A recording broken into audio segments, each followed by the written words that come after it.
Welcome to everyone to the 10th annual conference of the YCC, the youngest comparative committee of the American Society of Comparative Law.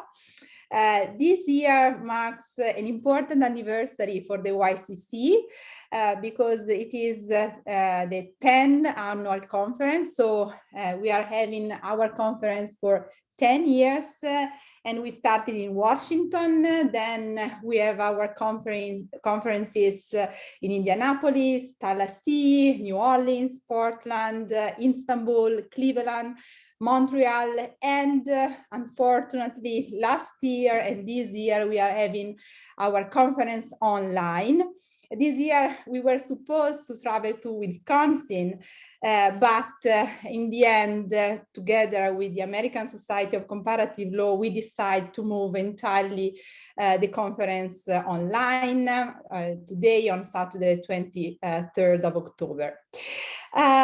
First of all, I would like to thank the American Society of Comparative Law, which is for us a constant support and help in organizing the conference, in advancing our mission. So in order to create a global community of younger scholars in comparative law. And I'm particularly glad to have here today the president of the American Society of Comparative Law, Professor Maximo Langer. It's really an honor to have you here at this welcome session. And so please, Maximo, the floor is yours. Good morning. Thank you so much, Antonio. Good morning, everyone, or good afternoon, or good evening. As you can see, I am talking from Los Angeles. It's still dark here, so I had to wake up, early and even go outside to try not to wake up the rest of the house. But it's really an honor to be here. The YCC is truly one of the most exciting developments for the society and for comparative law of the last decade. There is no question about it. It has brought so much energy to the society, intellectual energy, and collegial energy, and it has raised already several generations of comparative law scholars in our society for comparative law more generally. So I would like to, especially this year, congratulate you for the 10th anniversary. This is huge, and it's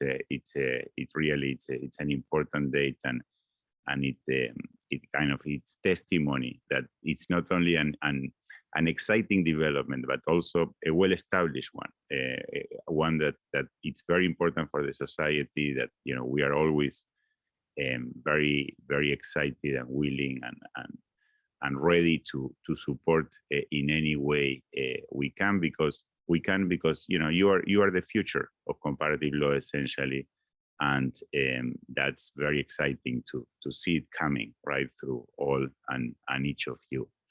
Let me thank a number of people for the organization of the conference and also for all the work that you do for YCC and for the society, including the Younger Comparativist Committee, Antonio Baraglia as co-chair. Antonio, you've been a wonderful co-chair, and I'm going to miss working with you, right? You're stepping down soon, right? And it's after your 2 years serving as co-chair, and it's been a true honor and privilege working with you. Vera Korsun, the other co-chair of YCC, who, fortunately I will have for another year as co-chair of the ICC at least, and so very, very excited about that, and also looking forward, Vera, to keep working together in the year to come. Claudia Haupt, Sarah Ross, Valentina Scotti, all also members of the main YCC committee, the YCC. Of course, YCC involves many other people. I know there are other officers, other subcommittees, and we are really grateful for all the work you do, and always, again, ready to help in any way we can.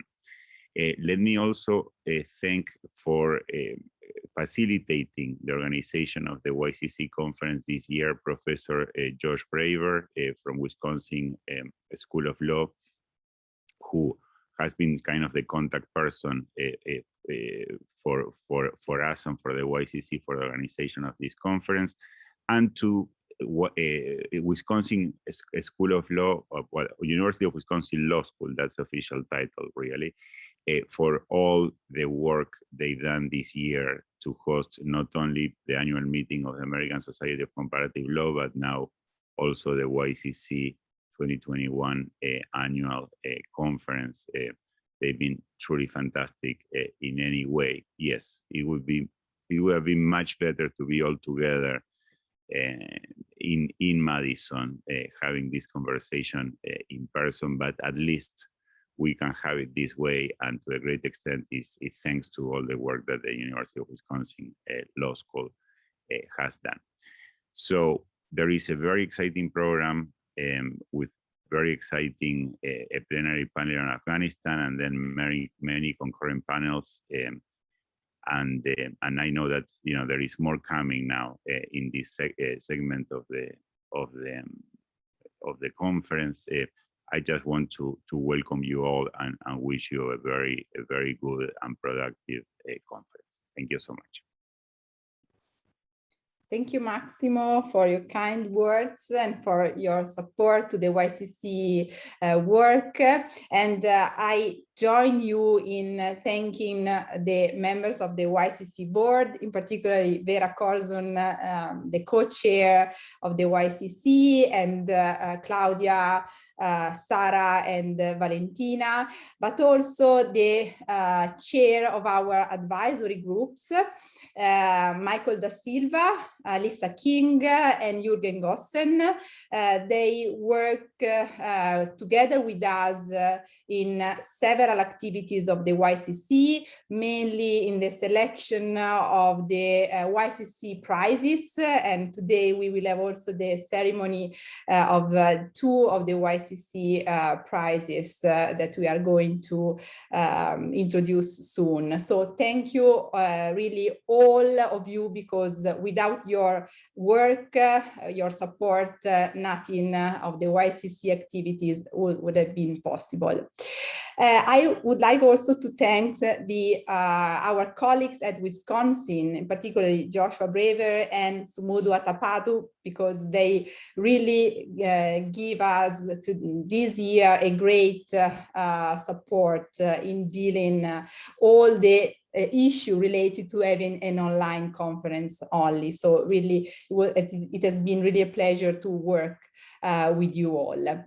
So now I'm really happy to open our ceremony session, because as you know, the YCC every year gives two prizes to younger scholars on the basis of the paper that they presented after a call for papers.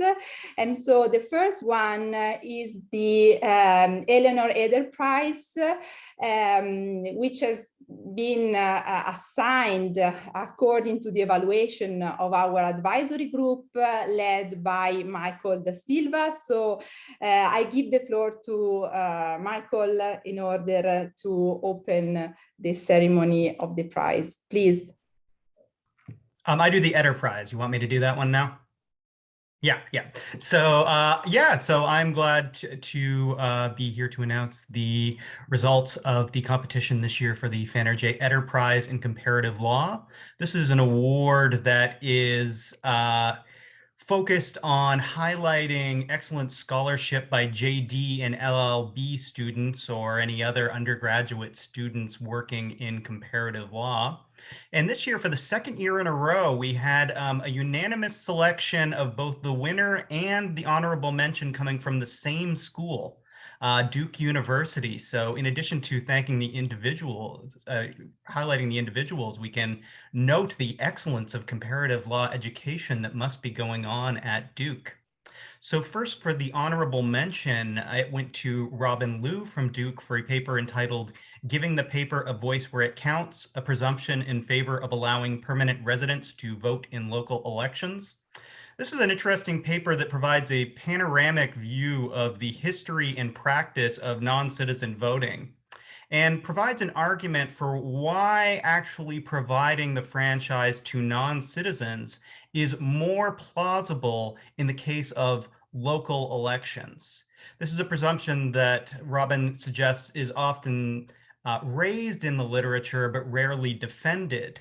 And so Robin takes a sort of two-pronged approach to defending this claim, first stating that many of the problems about non-citizen voting, such as concerns about giving undue powers over immigration or national security to foreign nationals, do not apply in the local case.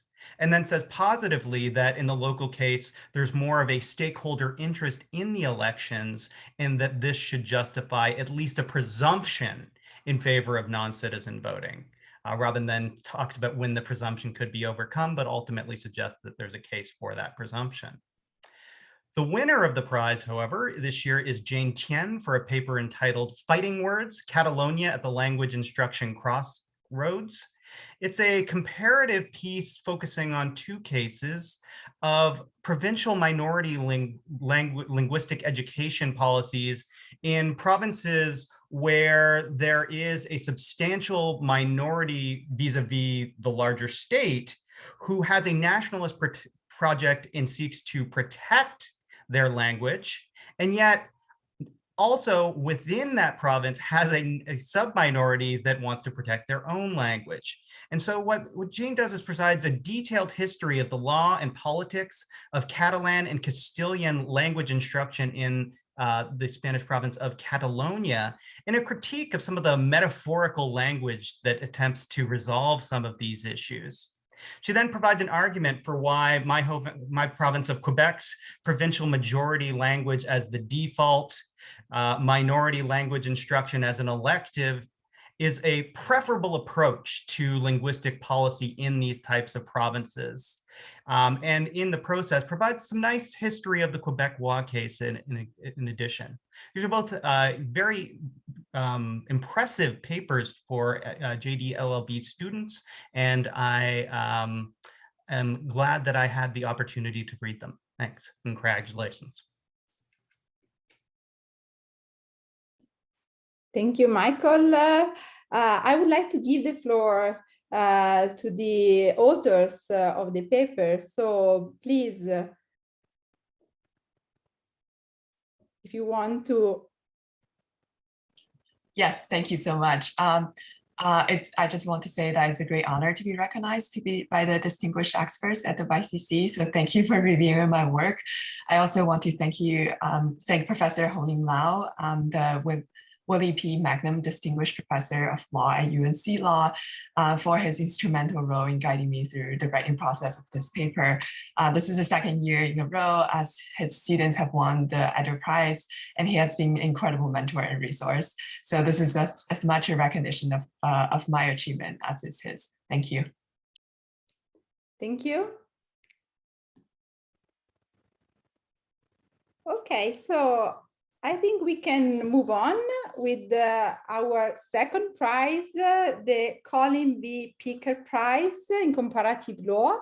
And I'm really happy to announce that we have an honorable mention given to Ernesto Vargas Bale for his paper on the numerous clauses as a constitutional rule of property law, a macro-comparative approach.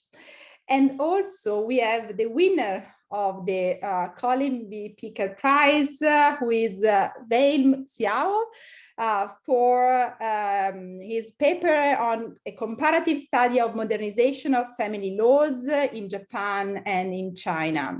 So I'm really happy to announce these two prizes, and I would like to give the floor to first Ernesto and then Weilm, if they are online. Hi, everyone. I just want to thank you very much for this award. I'm very happy to start to see some acknowledgement of the work of my PhD over the last 3 years. So thank you very much. Thank you. Yeah, thank you very much. And I'm very happy to be recognized by the YCC. And I hope we could have a very fruitful discussion today. And I'm looking forward to today's conference. Thank you very much. Great. Thank you so much. And so the YCC is a growing, vibrant community of younger scholars coming from all over the world. So we would like to keep this community growing in the future years. And we are also working on new initiatives. Last year, we started to launch a series for book discussion authored by young scholars. Last year, we did 2 book launch sessions. One, we discussed the book by Ignacio Cofone on the right to privacy. And the other one was a book by Yvonne Tu, that was a book on statecraft in Asian courts. And we would like to organize new book launch, new events featuring book discussion of book authored by young scholars. So please, if you want to propose some books for this series, you are really welcome. So today we are going to have our conference opened by a plenary session that we decided to focus entirely on the case of Afghanistan, so the past, present, and future of the Afghanistan case. And we decided to invite younger scholars coming from Afghanistan. So we are really looking forward to this plenary session, and the plenary session will be followed by concurrent panels focused on different aspects of comparative law. And now, before moving to our plenary session, I would like to give the floor to the co-chair of the YCC, Vera Korzun. Please, Vera, the floor is yours. Good morning, everyone, and thank you, Antonia. I would like to say a few things, and this is why I ask for a floor. First and foremost, congratulations to the winners. I know it's a big achievement, and I hope you recognize that your scholarship is read by people outside of your immediate communities, and it's a well-deserved recognition of your work. Secondly, I want to encourage everyone to join the YCC. Our membership is free. The American Society of Comparative Law now has a new website, so please go ahead and visit it if you're interested. And the YCC has a separate section on the website, so you can see the types of the events that we organize, and of course follow the procedures for joining the YCC as a group. In addition to the board, and you've heard today a few names of our board members, we rely on the so-called advisory groups to run our work. They help us to select recipients of the awards. They help us to select people to participate in conferences and workshops that we organize. So consider volunteering in this sense and joining one of these advisory groups. You can definitely put forward your name and volunteer and become involved in the leadership of our organization. Next, I would like to thank, of course, the organizers, the American Society of Comparative Law, for helping us with the work that the YCC runs. But in particular, I would like to thank Antonia for all her work, especially in the last 2 years when she became the leader of the board of the YCC. You know, running this organization takes time and, of course, efforts. But running it during the pandemic is a different story. And I think Antonia managed to ignite not only the YCC in the events that we organize globally, but connected us with the comparative law scholars on the Italian side. And so I think it's a big achievement. And Antonia, we are really grateful for all your work. So I'm taking over, and I think it's a big shoes to fill in next year.